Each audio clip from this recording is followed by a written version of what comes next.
حضرت صلی اللہ علیہ وسلم کے حکم کے آگے انہوں نے سر جھکا دیا اور صلح پر راضی ہو کر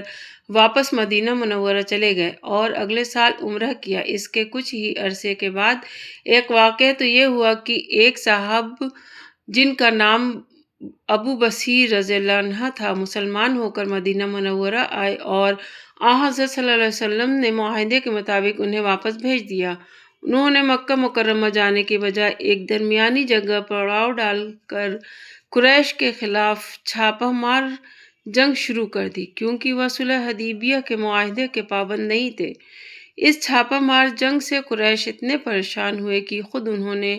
حضرت صلی اللہ علیہ وسلم سے یہ درخواست کی کہ اب ہم وہ شرط واپس لیتے ہیں جس کی رو سے مکہ مکرمہ کے مسلمانوں کو واپس بھیجنا ضروری قرار دیا گیا تھا۔ قریش نے کہا کہ اب جو کوئی مسلمان ہو کر آئے تو آپ اسے مدینہ منورہ ہی میں رکھیں اور ابو بصیر رضی اللہ عنہ اور ان کے ساتھیوں کو بھی اپنے پاس بلا لیں۔ چنانچہ آپ نے انہیں مدینہ منورہ بلا لیا۔ دوسرا واقعہ یہ ہوا کہ قریش کے کافروں نے 2 سال کے اندر حدیبیہ کے معاہدے کے خلاف ورزی کی اور حضرت صلی اللہ علیہ وسلم نے انہیں پیغام بھیجا کہ یا تو وہ اس کی تلاش کریں یا معاہدہ ختم کریں۔ قریش نے اس وقت غرور میں آ کر کوئی بات نہ مانی، جس کی وجہ سے حضرت صلی اللہ علیہ وسلم نے ان کو پیغام بھیج دیا کہ اب ہمارا آپ کا معاہدہ ختم ہو گیا ہے۔ اس کے بعد آپ نے ہجرت کے 8ویں سال 10,000 صحابہ کرام رضی اللہ عنہ کے ساتھ مکہ مکرمہ کی طرف پیش قدمی فرمائی۔ اس وقت تک قریش کا غرور ٹوٹ چکا تھا اور حضرت صلی اللہ علیہ وسلم کسی خاص خونریزی کے بغیر مکہ مکرمہ میں فاتح بن کر داخل ہوئے اور قریش کے لوگوں نے شہر آپ کے حوالے کر دیا۔ سورہ فتح میں صلح حدیبیہ کے مختلف واقعات کا حوالہ دیا گیا ہے اور صحابہ کرام کی تعریف کی گئی ہے کہ انہوں نے اس واقعے کے ہر مرحلے پر بڑی بہادری، سرفروشی اور اطاعت کے جذبے کا مظاہرہ کیا۔ دوسری طرف منافقین کی بدعمالیوں اور ان کے برے انجام کا بھی ذکر فرمایا گیا ہے۔ یہ تھی سورہ فتح کا تعارف کیسے اور اس میں جو بیان ہے۔ اب میں تلاوت شروع کرتی ہوں۔ بسم اللہ الرحمن الرحیم۔ انا فتحنا لك فتحا مبینا لیغفر لك اللہ ما تقدم من ذنبك وما تأخر ويتم نعمته عليك ويهديك صراطا مستقيما وينصرك الله نصرا عزيزا هو الذي أنزل السكينة في قلوب المؤمنين ليزدادوا إيمانا مع إيمانهم ولله جنود السماوات والأرض وكان الله عليما حكيما۔ شروع اللہ کے نام سے جو سب پر مہربان ہے، بہت مہربان ہے۔ اے پیغمبر، یقین جانو ہم نے تمہیں کھلی ہوئی فتح عطا کر دی ہے تاکہ اللہ تمہاری اگلی پچھلی تمام کوتاہیوں کو معاف کر دے، تأخرہ، اور تاکہ اپنی نعمت تم پر مکمل کر دے اور تمہیں سیدھے راستے پر لے چلے، اور تاکہ اللہ تمہاری ایسی مدد کرے جو سب پر غالب آ جائے۔ وہی ہے جس نے ایمان والوں کے دلوں میں سکینت اتار دی تاکہ ان کے ایمان میں مزید ایمان کا اضافہ ہو، اور آسمانوں اور زمین کے تمام لشکر اللہ کے لیے ہیں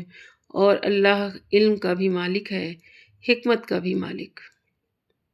لیدخل المؤمنین والمؤمنات، تاکہ وہ مومن مردوں اور عورتوں کو ایسے باغات میں داخل کریں، جنات تجری من تحتها الانہار خالدین فیہا، جن کے نیچے نہریں بہتی ہیں، جہاں وہ ہمیشہ بسے رہیں گے، اور ان کی برائیوں کو ان سے دور کر دے۔ وَيُكَفِّرُ عَنْهُمْ سَيِّئَاتِهِمْ وَكَانَ ذَلِكَ عِنْدَ اللَّهِ فَوْزًا عَظِيمًا، اور اللہ کے نزدیک یہ بڑی زبردست کامیابی ہے۔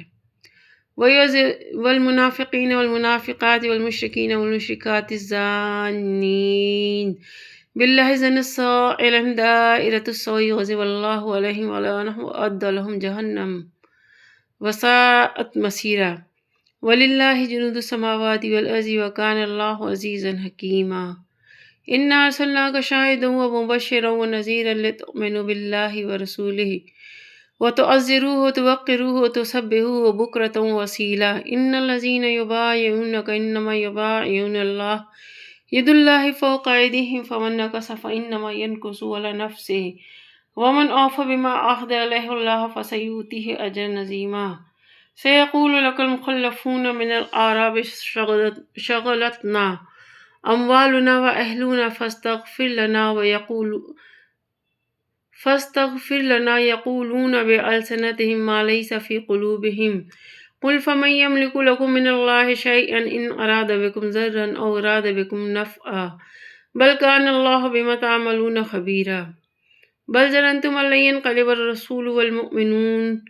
إلى أهلهم أبدا وزين ذلك في قلوبكم وظننتم ظن السوء وكنتم قوما بورا ومن لم يؤمن بالله ورسوله فإنا أعتدنا للكافرين سعيرا ولله ملك السماوات والأرض يغفر لمن يشاء ويعذب من يشاء وكان الله غفورا رحيما. اور تاکہ ان منافق مردوں اور منافق عورتوں اور مشرک مردوں اور مشرک عورتوں کو عذاب دے جو اللہ کے ساتھ بدگمانیاں رکھتے ہیں. برائی کا پھیر انہی پر پڑا ہوا ہے اور اللہ ان سے ناراض ہے. اس نے ان کو اپنی رحمت سے دور کر دیا ہے اور ان کے لیے جہنم تیار کر رکھی ہے اور وہ بہت ہی برا ٹھکانہ ہے. اور آسمانوں اور زمین کے تمام لشکر اللہ ہی کے ہیں اور اللہ اقتدار کا بھی مالک ہے، حکمت کا بھی. اے پیغمبر، ہم نے تمہیں گواہی دینے والا، خوشخبری دینے والا اور خبردار کرنے والا بنا کر بھیجا ہے تاکہ اے لوگو تم اللہ اور اس کے رسول پر ایمان لاؤ اور اس کی مدد کرو اور اس کی تعظیم کرو اور صبح و شام اللہ کی تسبیح کرتے رہو.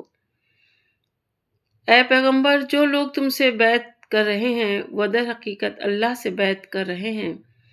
اللہ کا ہاتھ ان کے ہاتھوں پر ہے. اس کے بعد جو کوئی عہد توڑے گا اس کے عہد توڑنے کا وبال اسی پر پڑے گا، اور جو کوئی اس عہد کو پورا کرے گا جو اس نے اللہ سے کیا ہے تو اللہ اس کو زبردست ثواب عطا کرے گا. وہ دیہاتی جو حدیبیہ کے سفر میں پیچھے رہ گئے تھے اب وہ تم سے ضرور یہ کہیں گے کہ ہمارے مال و دولت اور ہمارے اہل و عیال نے ہمیں مشغول کر لیا تھا، اس لیے ہمارے لیے مغفرت کی دعا کر دیجیے.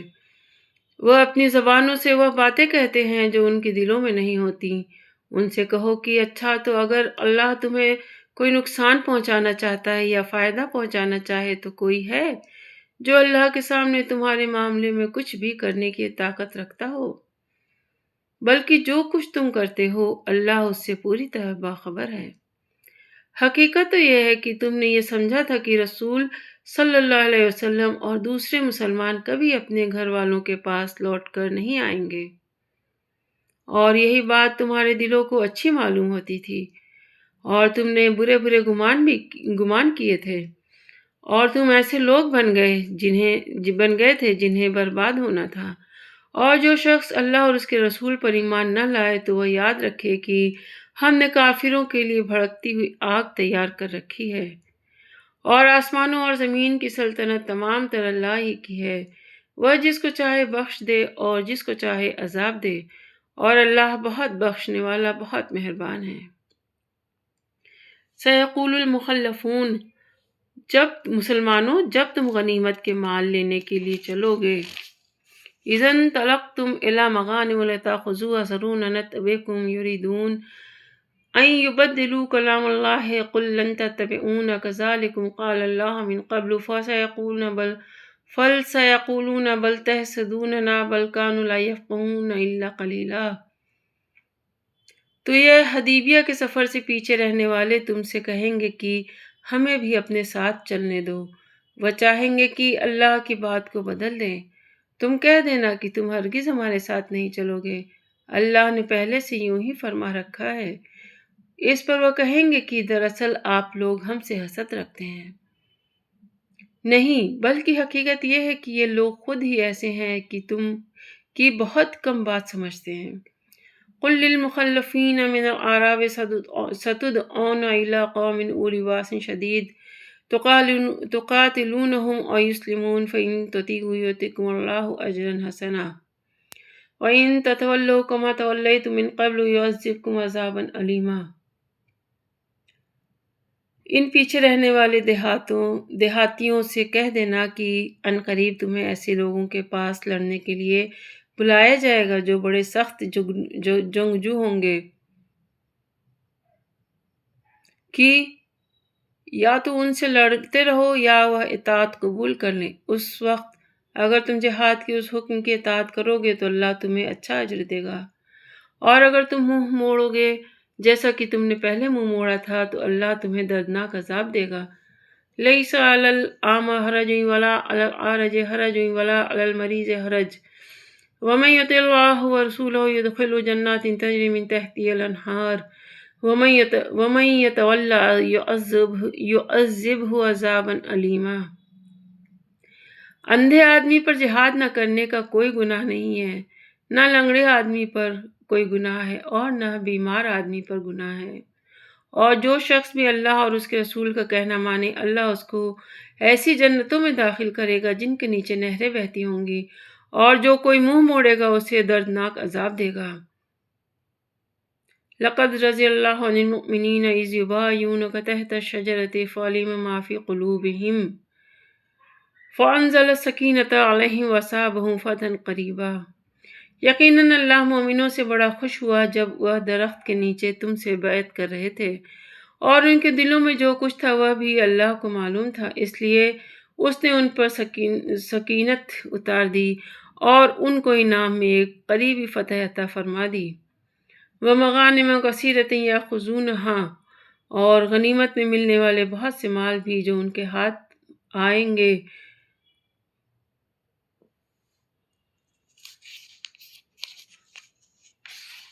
وَكَانَ اللَّهُ عَزِيزًا حَكِيمًا،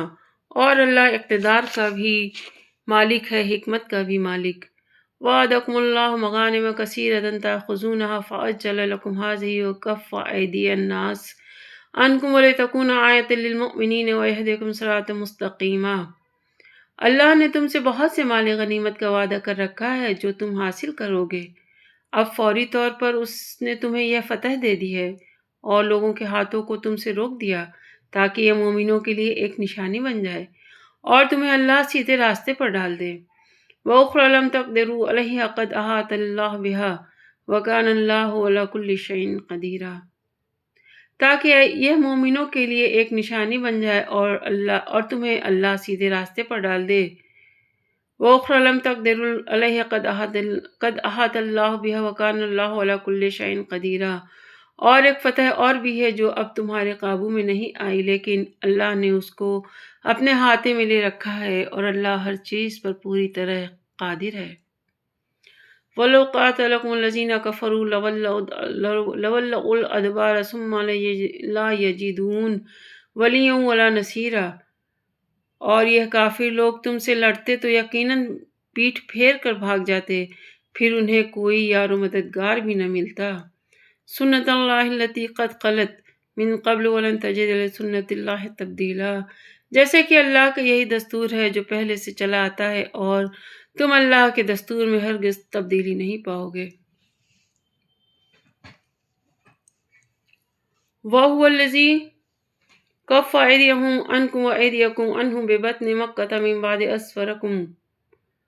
عَلَيْهِمْ وَكَانَ اللَّهُ بِمَا تَعْمَلُونَ بَصِيرًا، اور وہی اللہ ہے جس نے مکہ کی وادی میں ان کے ہاتھوں کو تم تک پہنچنے سے اور تمہارے ہاتھوں کو ان تک پہنچنے سے روک دیا جبکہ وہ تمہیں ان پر قابو دے چکا تھا، اور جو کچھ تم کر رہے تھے اللہ اسے دیکھ رہا تھا۔ ہم الذین کفروا وصدوکم عن المسجد الحرام والہدی معکوفا ان یبلغ محلہ ولولا رجال مؤمنون ونساء مؤمنات لم تعلموهم ان تطؤوهم فتصيبكم منهم معرة بغير علم ليدخل الله في رحمته من يشاء ولو تزيلوا لعذبنا الذين كفروا منهم عذابا أليما۔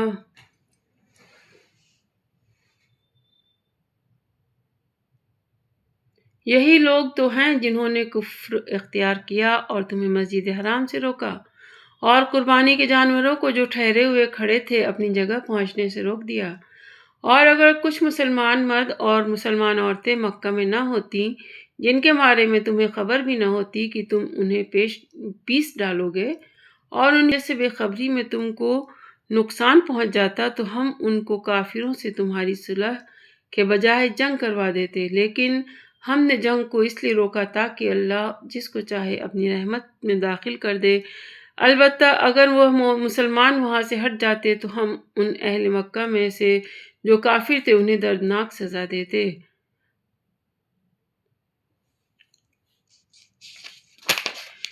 اذ جعل الذين كفروا في قلوبهم الحمية حمية الجاهلية فأنزل الله سكينة على رسوله وعلى المؤمنين وألزمهم كلمة التقوى وكانوا أحق بها وأهلها وكان الله بكل شيء عليما۔ چونکہ جب ان کافروں نے اپنے دلوں میں اس حمیت کو جگہ دی جو جاہلیت کی حمیت تھی، تو اللہ نے اپنی طرف سے اپنے پیغمبر اور مسلمانوں پر سکینت نازل فرمائی اور ان کو تقوی کی بات پر جمائے رکھا، اور وہ اسی کے زیادہ حق دار اور اس کے اہل تھے، اور اللہ ہر چیز کو خوب جاننے والا ہے۔ حقیقت یہ ہے کہ اللہ نے اپنے رسول کو سچا خواب دکھایا جو واقع کے بالکل مطابق ہے۔ تم لوگ انشاءاللہ ضرور مسجد حرام میں اس طرح امن و امان کے ساتھ داخل ہوگے کہ تم میں سے کچھ نے اپنے سروں کو بے خوف و خطر منڈوایا ہوگا، کچھ نے بال تراشے ہوں گے۔ اللہ وہ باتیں جانتا ہے جو تمہیں معلوم نہیں ہیں، چنانچہ اس نے وہ خواب پورا ہونے سے پہلے ایک قریبی فتح کر دی ہے۔ لقد صدق اللہ رسولہ الرؤیا بالحق لتدخلن المسجد الحرام ان شاء اللہ آمنین محلقین رؤوسکم ومقصرین لا تخافون فاعلموا ما لم تعلموا فجعل من دون ذلك فتحا قریبا۔ هو الذي أرسل رسوله بالهدى ودين الحق ليظهره على الدين كله وكفى بالله شهيدا۔ وہی ہے جس نے اپنے رسول کو ہدایت اور سچا دین دے کر بھیجا ہے تاکہ اسے ہر دوسرے دین پر غالب کر دے، اور اس کی گواہی دینے کے لیے اللہ کافی ہے۔ محمد رسول اللہ والذین معہ اشداء علی الکفار رحماء بینہم تراہم رکعا سجدا یبتغون فضلا من اللہ ورضوانا سیماہم فی وجوہہم من اثر السجود۔ محمد صلی اللہ علیہ وسلم اللہ کے رسول ہیں، جو لوگ ان کے ساتھ ہیں وہ کافروں کے مقابلے میں سخت ہیں اور آپس میں ایک دوسرے کے لیے رحم دل ہیں۔ تم انہیں دیکھو گے کہ کبھی رکوع میں ہیں، کبھی سجدے میں، غرض اللہ کے فضل اور خوشنودی کی تلاش میں لگے ہوئے ہیں۔ ان کی علامتیں سجدے کے اثر سے ان کے چہروں پر نمایاں ہیں۔ یہ ہیں ان کے وہ اوصاف جو تورات میں مذکور ہیں۔ وَمَثَلُهُمْ فِي الْإِنْجِيلِ، اور انجیل میں ان کی مثال یہ ہے کہ جیسے ایک کھیتی ہو، كَزَرْعٍ أَخْرَجَ شَطْأَهُ فَآزَرَهُ فَاسْتَغْلَظَ فَاسْتَوَىٰ عَلَىٰ سُوقِهِ يُعْجِبُ الزُّرَّاعَ لِيَغِيظَ بِهِمُ الْكُفَّارَ۔ جس نے اپنی کونپل نکالی، پھر اس کو مضبوط کیا، پھر وہ موٹی ہو گئی، پھر اپنے تنے اور اس طرح سیدھی کھڑی ہو گئی کہ کاشتکار اس سے خوش ہوتے ہیں، تاکہ اللہ ان کی اس ترقی سے کافروں کا دل جلائے۔ وعد اللہ الذین آمنوا وعملوا الصالحات منہم مغفرۃ واجرا عظیما۔ یہ لوگ جو ایمان لائے ہیں اور انہوں نے نیک عمل کیے ہیں، اللہ نے ان سے مغفرت اور زبردست ثواب کا وعدہ کر لیا ہے۔ الحمدللہ، تلاوت ترجمہ ہوا تعارف کے ساتھ۔ اب میں تفسیر پڑھتی ہوں۔ سورہ فتح کی تفسیر۔ صحیح روایات کے مطابق یہ آیت صلح حدیبیہ کے موقع پر نازل ہوئی تھی، جس کا واقعہ سورہ کے تعارف میں گزر چکا ہے۔ اگرچہ بظاہر صلح کی شرائط ایسی نظر نہیں آ رہی تھیں جنہیں کھلی ہوئی فتح کہا جائے، لیکن اللہ تعالیٰ نے واضح فرما دیا کہ جن حالات میں یہ صلح ہوئی ہے ان میں یہ ایک بڑی اور کھلی ہوئی فتح کا پیش خیمہ ہے، اور آخر کار اسی کے نتیجے میں مکہ مکرمہ فتح ہوگا، جیسے کہ پیچھے سورہ محمد کے آیت نمبر 19 کی تشریح میں عرض کیا گیا۔ حضرت صلی اللہ علیہ وسلم گناہوں سے معصوم تھے اور آپ سے کوئی گناہ سرزد نہیں ہو سکتا تھا، لیکن کوئی معمولی قسم کی بھول چوک ہو جاتی تو آپ اس کو بھی اپنا قصور سمجھتے تھے۔ یہاں اسی قسم کے قصور مراد ہیں، یعنی اب تک دین کی تبلیغ اور اس پر مکمل طور سے عمل کرنے میں کافروں کی طرف سے بڑی بڑی رکاوٹیں ڈالی جا رہی تھیں۔ اب اس فتح کے بعد سیدھا راستہ صاف ہو جائے گا، جیسا کہ سورہ کے تعارف میں عرض کیا گیا۔ صحابہ کرام رضی اللہ عنہم کفار کے خلاف بہت غم و غصے اور جوش کی حالت میں تھے اور انہیں صلح کی شرائط ماننا بھی بہت بھاری معلوم ہو رہا تھا، لیکن چونکہ اللہ تعالیٰ کو اس وقت یہی منظور تھا، اس لیے اللہ تعالیٰ نے ان کے دلوں میں سکینت اور اطمینان پیدا کر دیا، جس کے نتیجے میں انہوں نے اللہ تعالیٰ اور رسول کریم صلی اللہ علیہ وسلم کے حکم کے آگے سر جھکا دیا۔ یعنی وہ اپنے خیال میں مسلمانوں کے خلاف برے برے منصوبے بناتے ہیں، لیکن برائی کے پھیر میں وہ خود پڑے ہوئے ہیں، کیونکہ ایک طرف ان کے منصوبے ناکام ہوں گے اور دوسری طرف انہیں اللہ تعالیٰ کے قہر کا سامنا کرنا پڑے گا۔ یہ اسی بیعت رضوان کی طرف اشارہ ہے جو حضرت عثمان رضی اللہ عنہ کی شہادت کی خبر مشہور ہونے کے موقع پر حضرت صلی اللہ علیہ وسلم نے لی تھی، جس کا واقعہ سورت کے تعارف میں گزر چکا ہے۔ حدیبیہ کے سفر میں جب حضرت صلی اللہ علیہ وسلم عمرے کے ارادے سے روانہ ہوئے تو تمام مخلص صحابہ کرام تو خود ہی بڑے اشتیاق کے ساتھ چلنے کے لیے تیار ہو گئے تھے، لیکن چونکہ یہ اندیشہ شروع ہی سے تھا کہ شاید قریش کے کافر لوگ راستہ روکیں اور لڑائی کی نوبت آ جائے، اس لیے آپ نے ایک بڑی جمعیت کے ساتھ سفر کرنے کی غرض سے مدینہ منورہ کے آس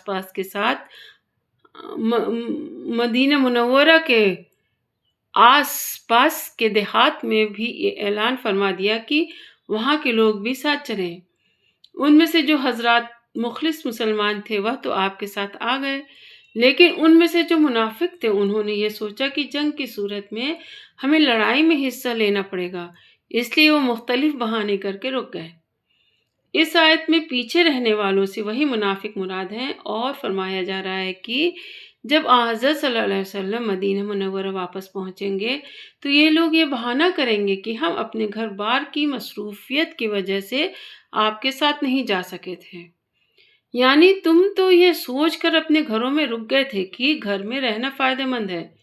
اور حضور اقدس صلی اللہ علیہ وسلم کے ساتھ جانے میں نقصان ہے،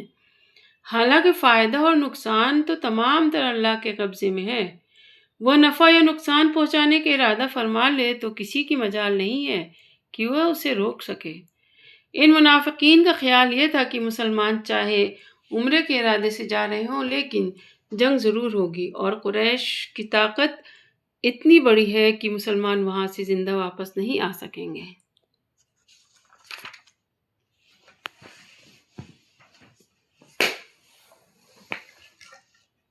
صحابہ کرام نے حدیبیہ کے سفر میں جس جانثار اور اطاعت کے جذبے سے کام لیا تھا، اللہ تعالیٰ نے اس کے صلے میں یہ وعدہ فرمایا تھا کہ مکہ مکرمہ کی فتح سے پہلے انہیں ایک اور فتح حاصل ہوگی جس میں بہت سا مال غنیمت بھی حصے میں آئے گا۔ اس سے مراد خیبر کی فتح تھی۔ چنانچہ سن 7 ہجری میں جب آپ خیبر کے لیے روانہ ہو رہے تھے تو صحابہ کرام رضی اللہ عنہ کو یقین تھا کہ اللہ تعالیٰ کے وعدے کے مطابق خیبر ضرور فتح ہوگا اور وہاں سے مالی غنیمت بھی حاصل ہوگا۔ اللہ تعالیٰ فرما رہے ہیں کہ جب یہ موقع آئے گا تو جو منافق حدیبیہ کے سفر میں ہیلے بہانے کر کے پیچھے رہ گئے تھے وہ خیبر کے سفر میں تمہارے ساتھ چلنا چاہیں گے، کیونکہ انہیں یقین ہوگا کہ اس سفر میں فتح بھی ہوگی اور مال غنیمت بھی ملے گا، لیکن حضرت صلی اللہ علیہ وسلم نے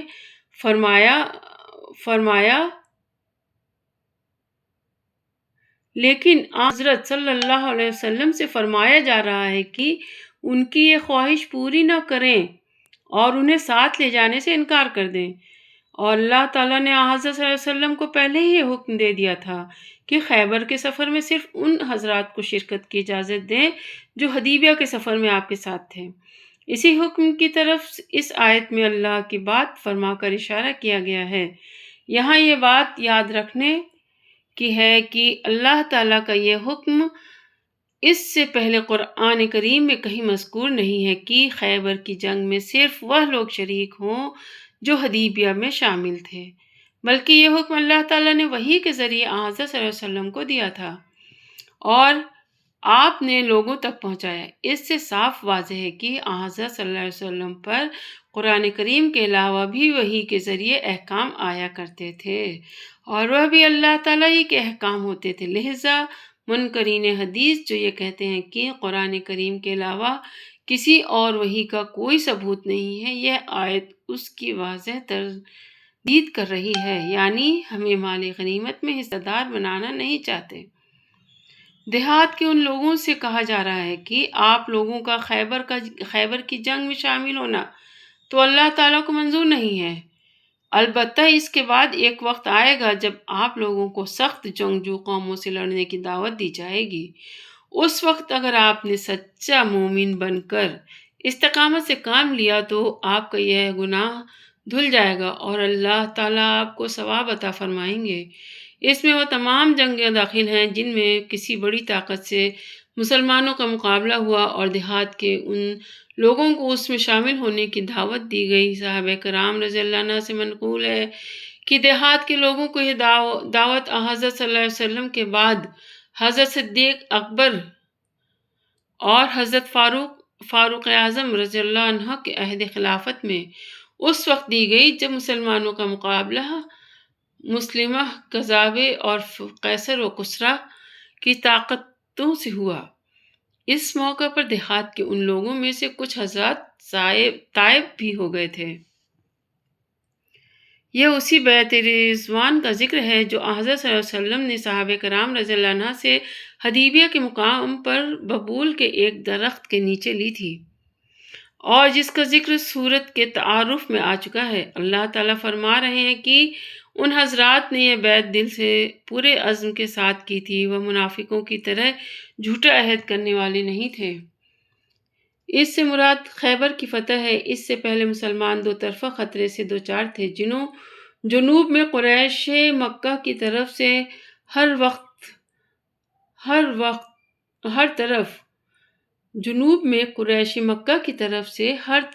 وقت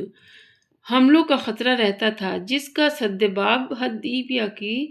صلح کے ذریعے ہوا، اور شمال میں خیبر کے یہودی تھے جو ہر وقت مسلمانوں کے خلاف سازشوں کے جال بنتے رہتے تھے۔ اللہ تعالیٰ فرما رہے ہیں کہ مسلمانوں نے حدیبیہ کے موقع پر جس جانثاری اور پھر اطاعت کے جذبے کا مظاہرہ کیا، اس کے صلے میں اللہ تعالیٰ نے انہیں خیبر کی فتح عطا فرما دی، جس سے ایک طرف شمالی خطرے کا سدباب ہوگا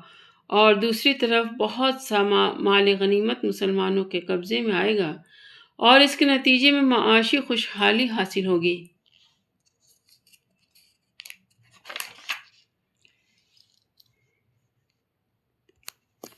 اس سے مراد وہ فتوحات ہیں جو خیبر کے علاوہ حاصل ہونے والی تھیں، یعنی خیبر کے یہودی اور ان کے حلیف اس فتح میں جو رکاوٹ ڈال سکتے تھے، اللہ تعالیٰ نے اسے روک دیا۔ اس سے مراد مکہ مکرمہ اور اس کے بعد حنین وغیرہ کی فتوحات ہیں۔ اللہ تعالیٰ کے علم میں ہے کہ اگرچہ ابھی مسلمان مکہ مکرمہ کو فتح کرنے کی حالت میں نہیں ہیں، لیکن وہ وقت آنے والا ہے جب قریش مکہ خود حدیبیہ کے معاہدے کی خلاف ورزی کر کے اسے توڑ دیں گے اور اس کے بعد مسلمانوں کے لیے فتح مکہ کا راستہ کھل جائے گا اور اس کے بعد حنین وغیرہ کی فتوحات حاصل ہوں گی۔ یعنی حدیبیہ کے مقام پر کافروں سے جو صلح کرائی گئی اس کی وجہ یہ نہیں تھی کہ مسلمان کمزور تھے اور جنگ کی صورت میں انہیں شکست اٹھانی پڑتی، بلکہ اگر مقابلہ ہو جاتا تو یہ کافر ہی شکست کھاتے اور پیٹ پھیر کر بھاگتے، لیکن اس وقت کئی مصلحتوں کی وجہ سے اللہ تعالیٰ نے جنگ کو روکا تھا۔ ان میں سے ایک مصلحت کا بیان آگے آیت نمبر 25 میں آ رہا ہے۔ اللہ تعالیٰ کا دستور شروع سے یہ چلا آتا ہے کہ جو لوگ حق پر ہوتے ہیں اور اللہ تعالیٰ کی مدد کی شرائط پوری کرتے ہیں تو اللہ تعالیٰ ان کو باطل والوں پر غلبہ عطا فرماتا ہے، اور جہاں کہیں باطل والوں کو غلبہ حاصل ہو وہاں سمجھ لینا چاہیے کہ حق والوں کے طرز عمل میں کوئی خرابی تھی جس کی وجہ سے وہ اللہ تعالیٰ کی مدد سے محروم رہے۔ جب حضرت عثمان رضی اللہ عنہ مکہ مکرمہ جا کر قریش کے لوگوں کو صلح کا پیغام دے رہے تھے، اس وقت مکہ مکرمہ کے کافروں نے 50 آدمی حضرت صلی اللہ علیہ وسلم کے پاس اس غرض سے بھیجے تھے کہ وہ خفیہ طور سے حضرت صلی اللہ علیہ وسلم پر حملہ کر کے معاذ اللہ آپ کو شہید کر دیں، لیکن اللہ تعالیٰ نے انہیں مسلمانوں کے ہاتھ گرفتار کرا دیا۔ دوسری طرف جب قریش نے ان آدمیوں کی گرفتاری کی خبر سنی تو انہوں نے حضرت عثمان رضی اللہ عنہ اور ان کے ساتھیوں کو روک لیا۔ اس وقت اگر مسلمان 50 آدمیوں کو قتل کر دیتے تو جواب میں قریش کے لوگ حضرت عثمان رضی اللہ عنہ اور ان کے ساتھیوں کو قتل کرتے اور مکمل جنگ چھڑ جاتی۔ اللہ تعالیٰ نے مسلمانوں کے دل میں یہ بات ڈال دی کہ وہ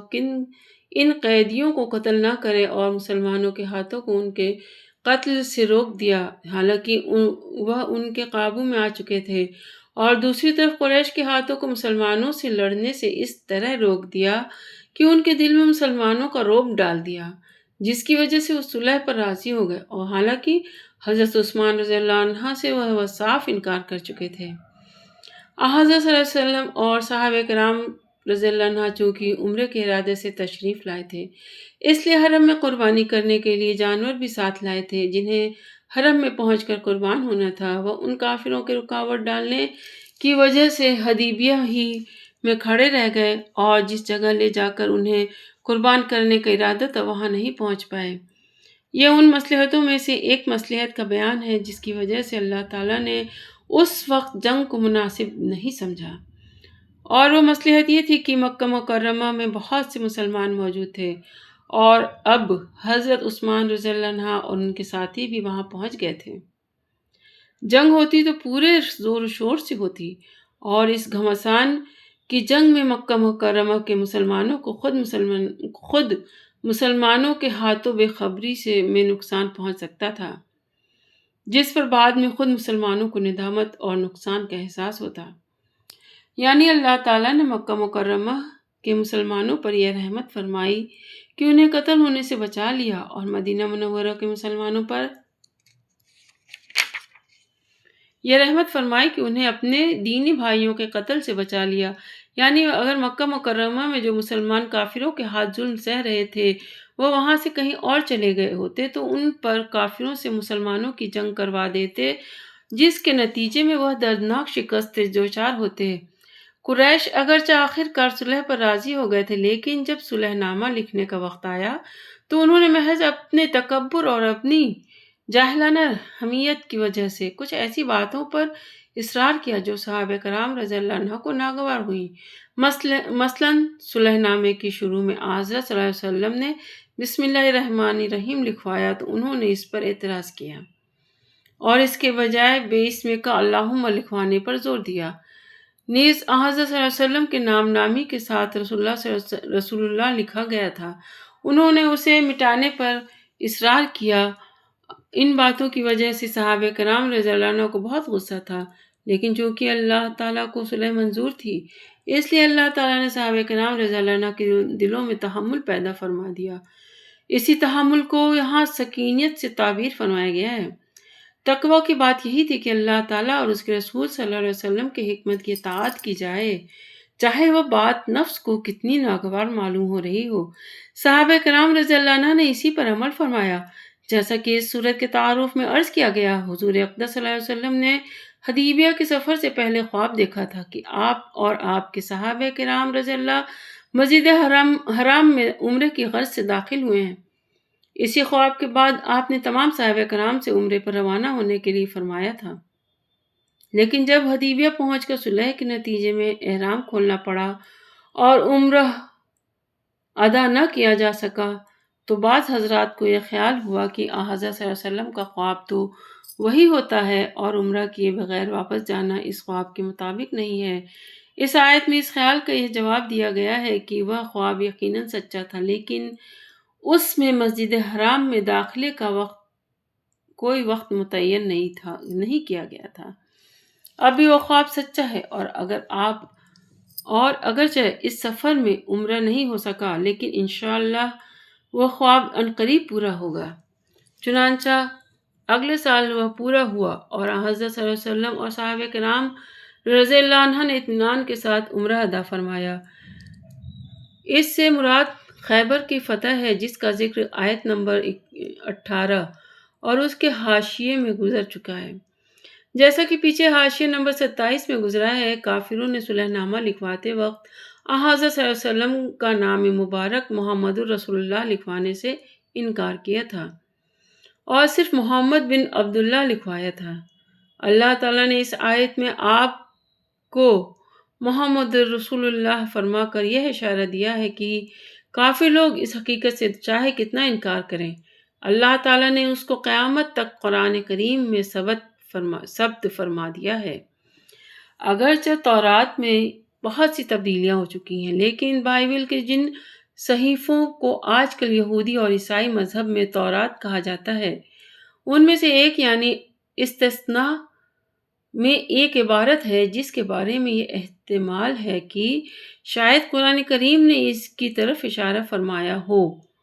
وہ عبارت یہ ہے: خداوند سینا سے آیا اور شعیر سے ان پر آشکار ہوا اور کوہ فاران سے جلوہ گر ہوا اور وہ 10,000 قدسیوں میں سے آیا۔ اس کے داہنے ہاتھ پر ان کے لیے آتش شریعت تھی، وہ بے شک قوموں سے محبت رکھتا ہے۔ اس کے سب مقدس لوگ تیرے ہاتھ میں ہیں اور تیرے قدموں میں بیٹھے ایک ایک تیری باتوں سے مستفیض ہوگا۔ واضح رہے کہ حضرت موسیٰ علیہ السلام کا آخری خطبہ ہے، جس میں یہ فرمایا جا رہا ہے کہ پہلے اللہ تعالیٰ کی وحی کوہ سینا پر اتری جس سے مراد تورات ہے، اور پھر کوہ شعیر پر اترے گی جس سے مراد انجیل ہے، کیونکہ کوہ شعیر وہ پہاڑ ہے جسے آج جبل الخلیل کہتے ہیں، اور اللہ تعالیٰ عیسیٰ علیہ السلام کی تبلیغ کا مرکز تھا۔ پھر فرمایا گیا کہ تیسری وحی کوہ فاران پر اترے گی جس سے مراد قرآن کریم ہے، کیونکہ فاران اس پہاڑ کا نام ہے جس پر غار حرا واقع ہے، اور اسی میں حضور اقدس صلی اللہ علیہ وسلم پر پہلی وحی نازل ہوئی۔ فتح مکہ کے موقع پر حضرت صلی اللہ علیہ وسلم کے صحابہ رضی اللہ عنہ کی تعداد 10,000 تھی، لہذا 10,000 قدسیوں میں سے آیا۔ ان صحابہ کی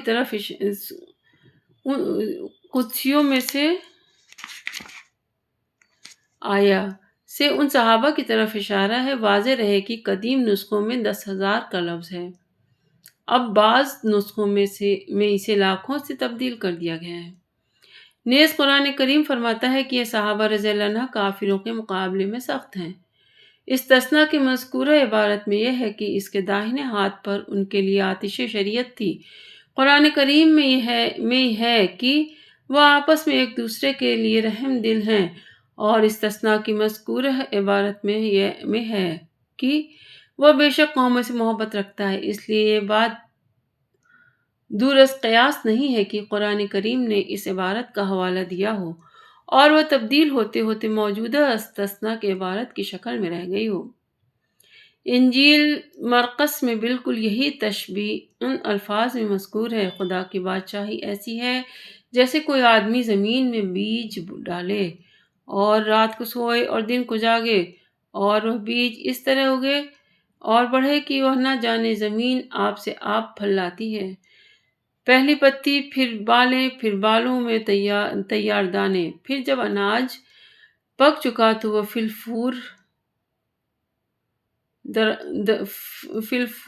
پھور درانتی لگاتا ہے، کیونکہ کاٹنے کا وقت آج پہنچا۔ یہی تشبیہ انجیل لوقا آیت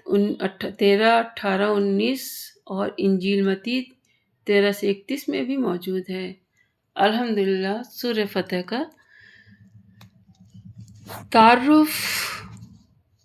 اس کی تلاوت، اس کا ترجمہ اور الحمدللہ تفسیر مکمل ہوئی۔ اللہ تعالیٰ ہم سب کو، ہر اہل دین کو